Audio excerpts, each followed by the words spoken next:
Guys, welcome sa Masarap ng Pinoy. Magluluto tayo ng buttered shrimp. So ito na, naglagay na tayo ng bawang, sibuyas, saka butter. So gisa-gisa lang yan guys, hanggang sa makuha natin yung consistency. Naglagay na rin tayo ng oyster sauce at saka sesame oil.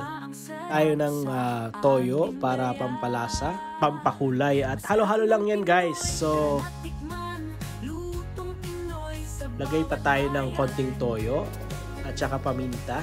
So lagay natin itong shrimp. So halo-halo ulit.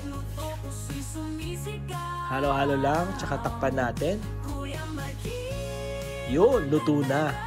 Guys, luto na ito. So halo-halo lang ulit. Then after nito, hahanguin na natin at ilalagay na natin sa tray. Medyo konting lang, pampalapot lang. So halo-halo ulit.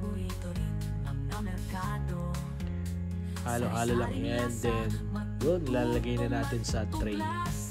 So napakabango nito guys. Amoy na amoy yung butter, tsaka yung sesame oil at tsaka garlic. So halo-halo lang to. Then nahanguin na natin.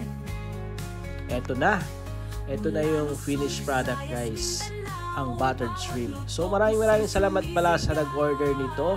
O hindi lang ito ang ating niluto. Aside from buttered shrimp, nag-ihaw din pala tayo ng squid guys. So ito, in-steam natin ito. Ilagyan din ng bawang, sibuyas, tsaka kamatis guys. So napakasarap nito, with butter pa yan guys.